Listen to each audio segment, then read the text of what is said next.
Hey guys, it's Ronnie here. Hope you guys had a great day today. And it's Tuesday, second day of the week, and I'm excited because we had some great moves today and yesterday in the markets, especially forex market and equities. Right? In crypto, we are somehow stuck uh, in this, you know, kind of sideways compression. Well, there's a bit of compression um, to the upside, but we are, as a matter of fact, still in that range right there. Maybe we'll see that later. And I'm excited, guys, because I know you like the content. I know you like also these videos, so I'm thinking of making more of these. And I'm very happy, even if it's Monday and then Tuesday. There's been some great opportunities I shared with you guys also, and we took some great trades. And really, the market acted as we wanted. Liquidity was there, pretty smooth. Price action, and that's the way I like it, right? And I'm really happy, guys. Some of you took my calls, and I'm very happy of that. Uh, as I say, trading is very mental, and for that reason, it's very personal. But I really try my best to convey everything I have in my head at the moment I write and I publish charts.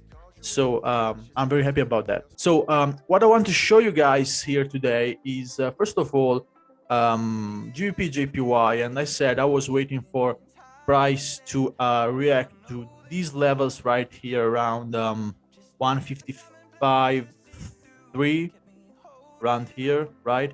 And it actually did, right? As you guys know, I wait for price to get to what I think are key levels, and then at the key levels, I wait for a signal, right?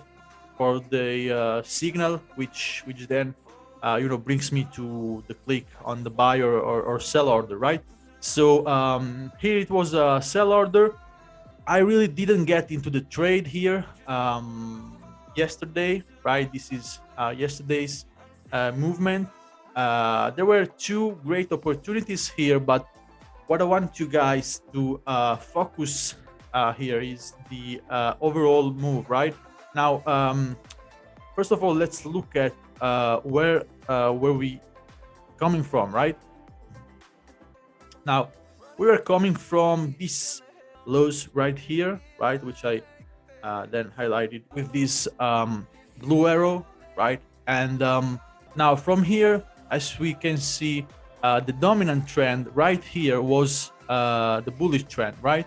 We had this move to the downside and then this move to the upside. Now, the reason I say this was the dominant direction, right? So buys were in charge, buying pressure, buying order volumes were bigger than selling order volumes. So we can see this really, and we can see this really on the break of previous structure, right? You can see this on the break of previous swing points, right? Even if they are small swing points, right? We can see they were all broken, and this major right here also. So this is our direction. Now, once this move was made, we were waiting for it, and I explained to you guys how I find the the zones I look for price to get at, right? Whether they be sell zones like this case right here, or whether they are buy zones uh, on the downside, right?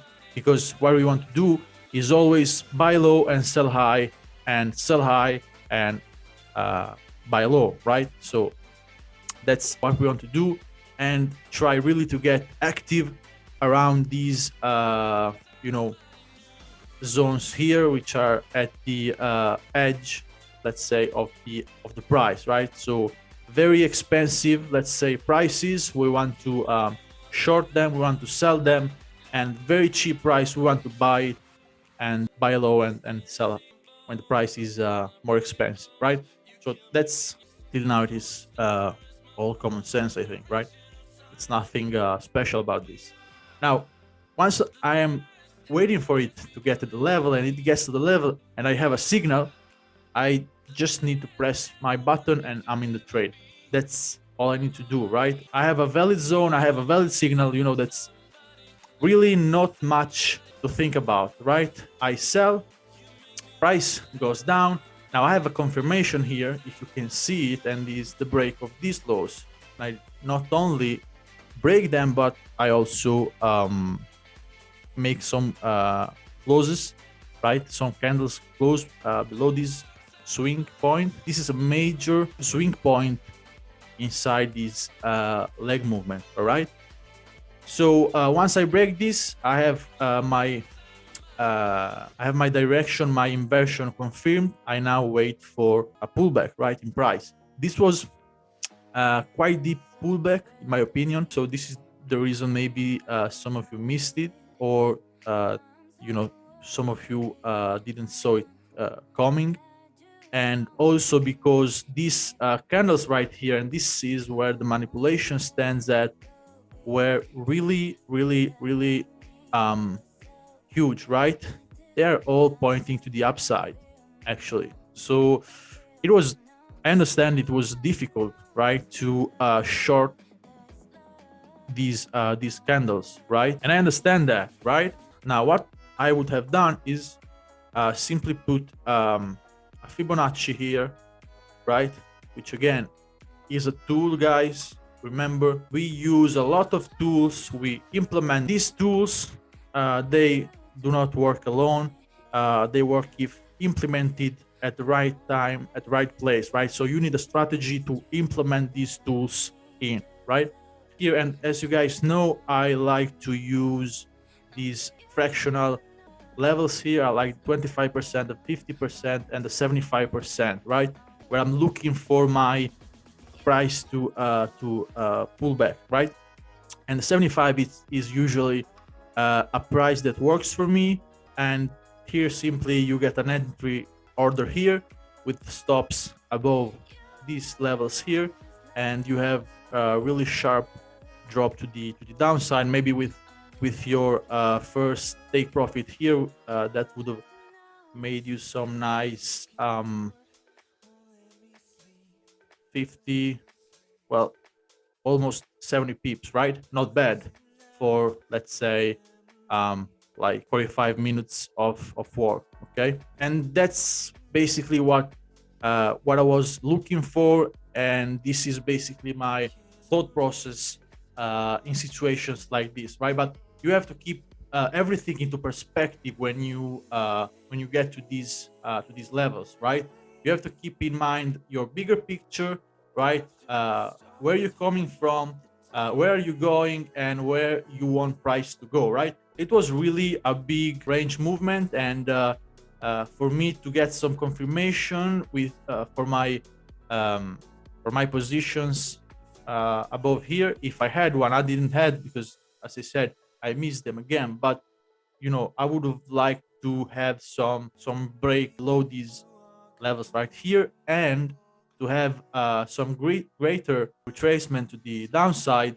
These was the levels I was really looking to break, right? Because this is the strongest level I have right here, right? Because from here this huge movement originated, and this really has a lot of importance for me. Now this is pretty much all for GBP JPY. Now I'm going to leave it here. It is climbing to the upside right now, and of course without significant breaks. And it is actually making only breaks to the upside, and price is slowly climbing upwards. So there's nothing to do for now, at least for me. So I will look to get active at key levels when I find them, right?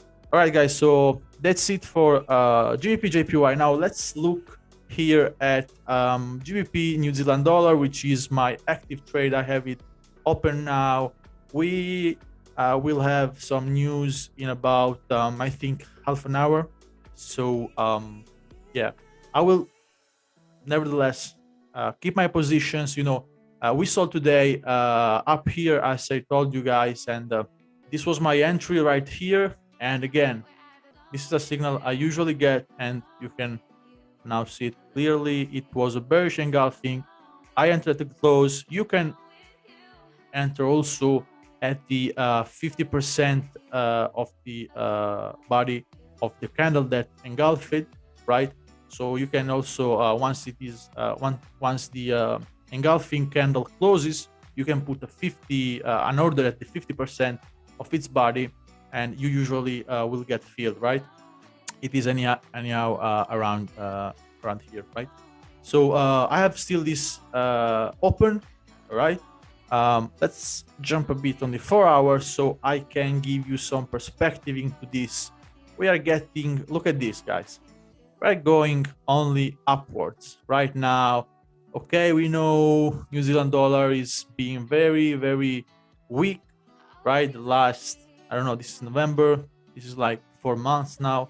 And we had really smashed every zone here on the left, right? So the momentum was really, really strong in favor of the British pound, and here was my significant key level, and I was waiting for price to react here, right? Remember, I told you I was waiting for something like this, and this is also a pattern I usually look for. It is really simple. It's, let's say, like an M. You can enter right here, like we did in this case, and it is my favorite time to enter because you really get at the top and everything that can happen right here, because of course we know everything can happen at any time.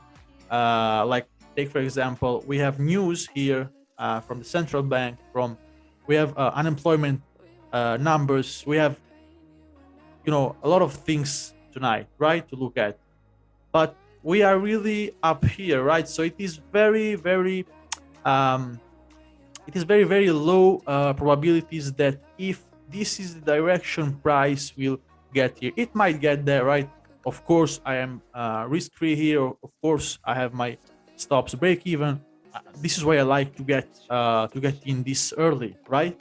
And instead of getting in right here, maybe as again 70-80% of people do at the break, right, or at the confirmation. I'm not saying you can do this.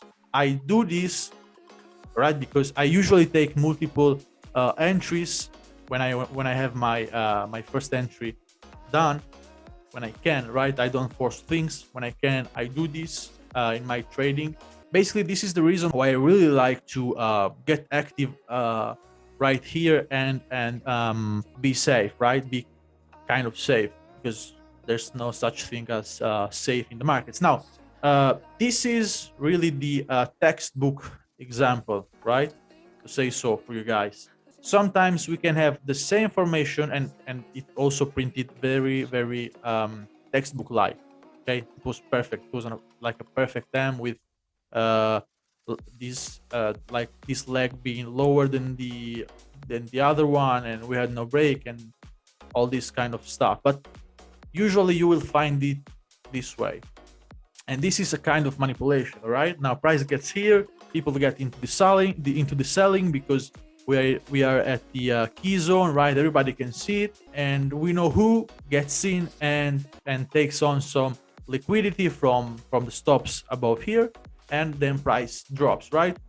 Other times we have this kind of situation where price really does not reach the previous highs, and that's basically the three types of situations you can have with this pattern, right? So again, guys, you see the thought process is very simple. You find, number one, very significant price levels. Number two, you wait for price to get into these levels, and you get active at these levels with a valid signal, right? You choose your signals. I don't care what they are. They might be bullish or bearish engulfing. They might be head and shoulders. They can be I don't know, guys. They can be a channel, they can be a flag, they can be everything you want. They can be any pattern, really, right? They can be any pattern you like, but you choose a few and you only look for them, right? You simplify things, and you will see you will have really much better results for yourself, right? All right, guys. So that's basically it for this session. We did a breakdown of what happened in the last 2 days. So I really hope, guys, you like these principles. You see, there's really nothing very difficult here. It's straight price action with some very simple things in mind, guys. Because again, you have to understand and at all times think about where you are in the market, who's in the market also, and why they are in the market, right? So think about institutions, think about ways, think about all these players that trade alongside you. So don't forget this, and you'll see these are really simple principles, right? One can implement, because of course implementation is the first thing to put them into a strategy that works for you, that you're comfortable, right, working with. And this is really important for you to do, and you'll see you able to achieve consistent results, right? And this is what we really are looking for in the market, right? But with setting a set of rules for yourself, and of course by forcing yourself, and this really comes through experience and time, right? And time in the market. But by forcing yourself to follow these rules, you'll see that you will really leave no space for emotions, and by doing so also no space for error, right? All right, guys. So it was all for today. I really hope you guys enjoyed it, and I really hope you understand these principles. And if you don't understand them, really just please write me a message, and I will send you some other material for you to study and to look at, right? So thank you very much. Till next time, take care.